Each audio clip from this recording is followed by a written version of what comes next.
केंद्रीय मंत्री अनुराग ठाकुर ने आज मुंबई में 40वें हुनर हाट का किया उद्घाटन। छत्तीसगढ़ सहित 30 राज्यों के बुनकर और शिल्पकार प्रदर्शित कर रहे हैं अपना हुनर।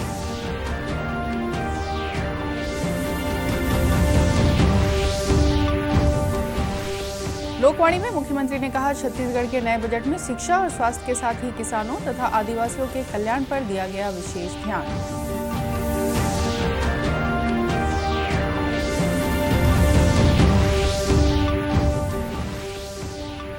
संविधान सभा के सदस्य रहे बिलासपुर के पूर्व सांसद स्वर्गीय रेशमलाल जांगड़े पर उनके ही पुत्र ने की पीएचडी।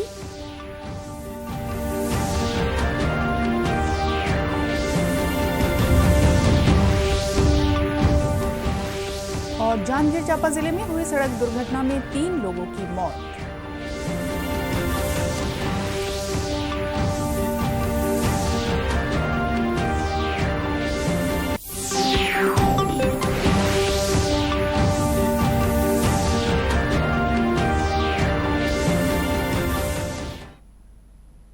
नमस्कार, आप देख रहे हैं दूरदर्शन समाचार। मैं हूं रेहाना। अब समाचार विस्तार से। केंद्रीय सूचना और प्रसारण मंत्री अनुराग ठाकुर ने आज मुंबई में 40वें हुनर हाट का औपचारिक उद्घाटन किया। इसमें 31 राज्यों और केंद्र शासित प्रदेशों से लगभग 1000 दस्तकार हिस्सा ले रहे हैं। संवाददाताओं से बातचीत करते हुए केंद्रीय मंत्री अनुराग ठाकुर ने कहा कि हुनर हाट प्रधानमंत्री के वोकल फॉर लोकल और आत्मनिर्भर भारत पहल के आह्वान को देखते हुए स्थानीय उत्पादों को बढ़ावा दे रहा है। 2016 से यात्रा शुरू हुई थी। प्रधानमंत्री जी ने ही पहला हुनर हाट का उद्घाटन किया था। मोदी जी जब एक से दूसरे स्टॉल पर जाते थे तो किस राज्य के किस प्रोडक्ट के बारे में जानकारी जो देश के लोगों में नहीं होती थी वो भी अंतर्राष्ट्रीय स्तर तक पहुंचाने का काम किया है। तो नरेंद्र मोदी जी ने वो करने का काम किया है। और जिस स्टॉल पर बैठकर उन्होंने खाना खाया वो अपने आप में एक ऐसा केंद्र का बिंदु बन गया कि अगले दिनों में लोग वही स्टॉल ढूंढते फिरते थे कि हमें भी वहीं जाकर खाना खाना, वहीं पर फोटो खिंचवानी है। एक प्रयास से और पूरे दिल से काम करने से अगर सोच अच्छी हो, दिशा सही दी हो और काम करने वाला नेता उसके आगे अच्छा हो तो दुनिया की ताकत उसको नहीं रोक सकती। आप जैसे हुनर वाले के हुनर को कोई अब रोक नहीं सकता है मेरे भाइयों का। इस हुनर हाट के माध्यम से विभिन्न राज्यों के शिल्पकार और बुनकर अपनी बनाई हुई वस्तुओं का स्टॉल लगाकर प्रदर्शन कर रहे हैं। मुख्यमंत्री भूपेश बघेल ने कहा है कि छत्तीसगढ़ के नए बजट में शिक्षा, स्वास्थ्य और रोजगार के साथ ही किसानों और आदिवासियों के कल्याण पर विशेष ध्यान दिया गया है। उन्होंने कहा कि राज्य सरकार बुनियादी ढांचे के विकास पर भी विशेष ध्यान दे रही है।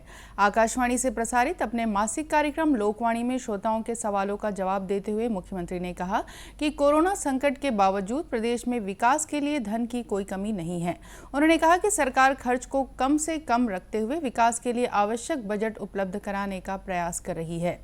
श्री बघेल ने कहा कि प्रदेश में स्कूल शिक्षा को और बेहतर बनाने के लिए बड़ी संख्या में स्वामी आत्मानंद अंग्रेजी स्कूल खोले गए हैं। इसी कड़ी में स्वामी आत्मानंद हिंदी विद्यालय भी शुरू किए जा रहे हैं।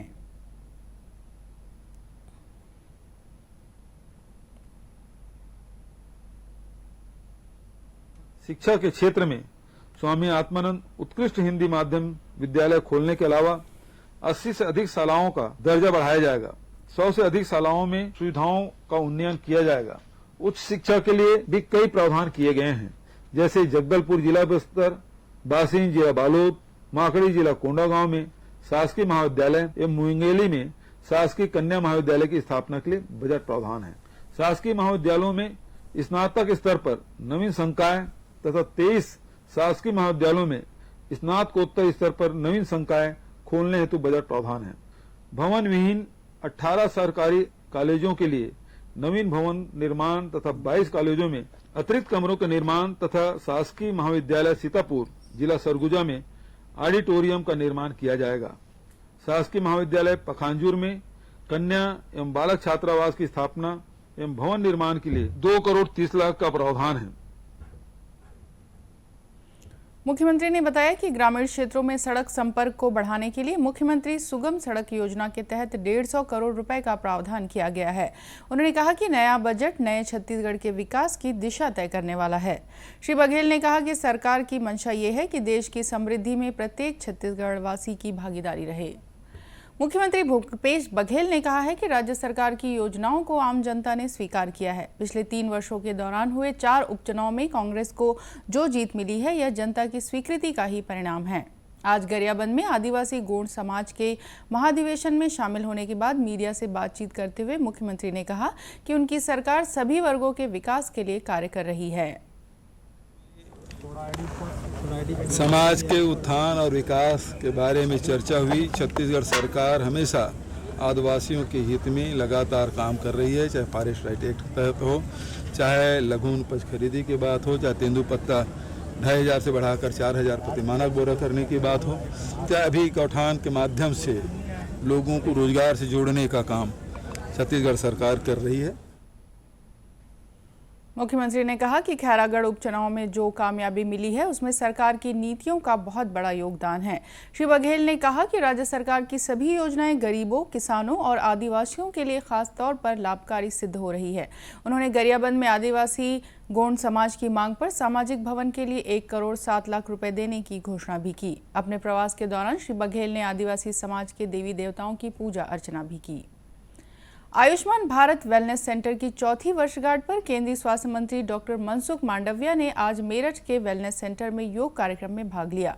इस मौके पर केंद्रीय मंत्री ने कहा कि आयुष्मान भारत वेलनेस सेंटर योजना का उद्देश्य केवल बीमारी का इलाज करना ही नहीं है, बल्कि बीमारी को होने से पहले रोकना है। उन्होंने कहा कि योजना के तहत अब तक देश भर में 1 लाख से ज्यादा वेलनेस सेंटर खोले जा रहे हैं। 17,000 से अधिक हेल्थ एंड वेलनेस सेंटर पर आजादी के अमृत महोत्सव के अवसर पर योगा अभ्यास का कार्यक्रम आयोजित किया गया और आने वाला 1 सप्ताह तक देश के सभी ब्लॉक स्तर पर हेल्थ मेला का आयोजन किया जा रहा है। सभी देश की जनता को मेरा आग्रह है कि हेल्थ मेला में भाग लेके अपने कोई शारीरिक या तो हेल्थ के संदर्भ में समस्या हो तो अवश्य स्क्रीनिंग करवाइए। 7 दिनों तक चलने वाले इस योग कार्यक्रम के दौरान सभी वेलनेस सेंटरों में लोगों का स्वास्थ्य परीक्षण भी किया जाएगा। साथ ही उन्हें विभिन्न बीमारियों से बचाव के लिए आवश्यक जानकारियां भी दी जाएंगी। भारतीय संविधान सभा के सदस्य रहे बिलासपुर के पूर्व सांसद स्वर्गीय रेशमलाल जांगड़े पर उनके ही पुत्र हेमचंद्र जांगड़े ने पीएचडी की उपाधि प्राप्त की है। स्वर्गीय जांगड़े के योगदान पर किए गए अपने शोध को लेकर हेमचंद्र जांगड़े ने बिलासपुर प्रेस क्लब में पत्रकारों को बताया कि पिता की मृत्यु के बाद उन्हें अपने पिता के कार्यों पर शोध करने का विचार आया। हेमचंद्र जांगड़े ने बताया कि उनके पिता ने संविधान सभा की बहस में भी भाग लिया था। इसके साथ ही उन्होंने सांसद के रूप में विभिन्न कानूनों के निर्माण में भी सक्रिय भूमिका निभाई थी। 2014 में जब मेरे पिता का स्वर्गवास हुआ तो मेरे मन में ये विचार आया कि सब लोग किसी न किसी विषय पर पीएचडी करते हैं। चूंकि मेरे पिताजी का एक लंबा राजनीतिक और सामाजिक करियर रहा है, तो मेरे मन में जरूर ये विचार आया कि मेरे पिताजी ने निस्वार्थ भावना से और बहुत ही ईमानदारी के साथ जनता की सेवा की है, तो कहीं न कहीं मुझे ये प्रेरणा मिली कि मेरे पिता ने जो कार्य किया है उसे मैं किस प्रकार से जनता के बीच में लेकर के जाऊं, ताकि जनता और समाज जो है उनके कार्यों से, उनके जीवन से प्रेरणा ले सके। यही मेरे पीएचडी करने का एक मूल उद्देश्य था। गौरतलब है कि स्वर्गीय रेशमलाल जांगड़े पंडित जवाहरलाल नेहरू के साथ ही राजीव गांधी के कार्यकाल में भी सांसद रहे। अपने राजनीतिक जीवन में उन्होंने समाज के वंचित वर्गों के लिए अनेक कल्याणकारी कार्य किए। आम आदमी पार्टी के राज्यसभा सांसद डॉक्टर संदीप पाठक ने कहा कि आम आदमी पार्टी की पंजाब में सरकार बनने के बाद जिम्मेदारी बढ़ गई है। रायपुर प्रेस क्लब में पत्रकारों से चर्चा करते हुए डॉक्टर पाठक ने कहा कि दिल्ली एकमात्र प्रदेश है जो शिक्षा, स्वास्थ्य, पानी और महिलाओं के लिए दी जा रही मुफ्त सुविधाओं के बावजूद वहां की सरकार फायदे में चल रही है। उन्होंने कहा कि छत्तीसगढ़ में किसी भी संसाधन की कमी नहीं है, बावजूद इसके सरकार को कर्ज लेकर सरकार चलानी पड़ रही है, क्योंकि सरकार की इच्छा शक्ति कमजोर है और प्रदेश में भ्रष्टाचार का बोलबाला है। उन्होंने कहा कि राजनीति में सही नीति बनाकर जनता का विश्वास हासिल करना आम आदमी पार्टी का प्रमुख लक्ष्य है। उन्होंने कहा छत्तीसगढ़ में जनता अब बदलाव चाह रही है, इस बार बदलाव जरूर होगा।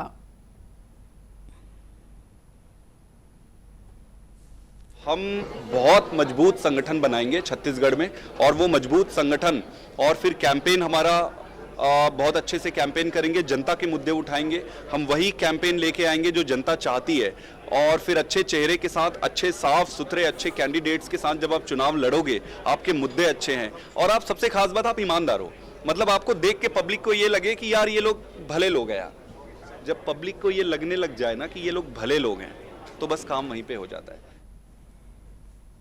डॉक्टर संदीप पाठक ने बताया कि छत्तीसगढ़ में आम आदमी पार्टी के कार्यकर्ता प्रदेश भर में दौरा कर रहे हैं। उन्होंने बताया कि अगले विधानसभा चुनाव के लिए पार्टी ने अभी से तैयारी शुरू कर दी है।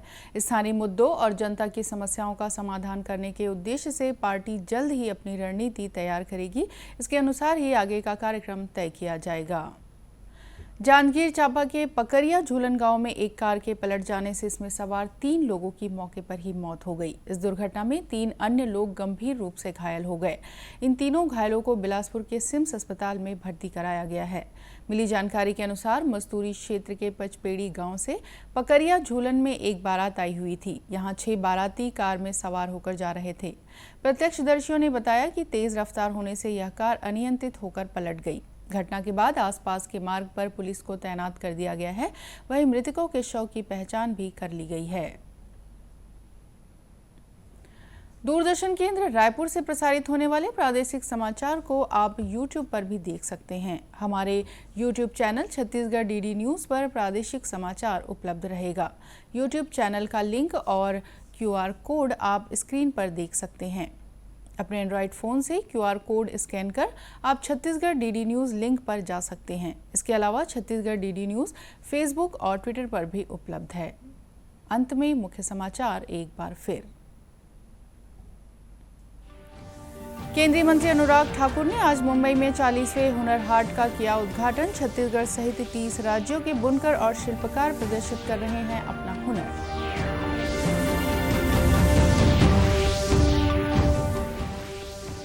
लोकवाणी में मुख्यमंत्री ने कहा, छत्तीसगढ़ के नए बजट में शिक्षा और स्वास्थ्य के साथ ही किसानों तथा आदिवासियों के कल्याण पर दिया गया विशेष ध्यान।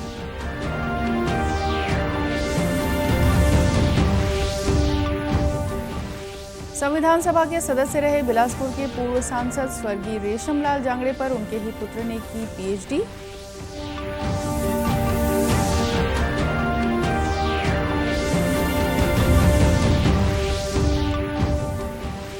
और जांजगीर चांपा जिले में हुई सड़क दुर्घटना में 3 लोगों की मौत।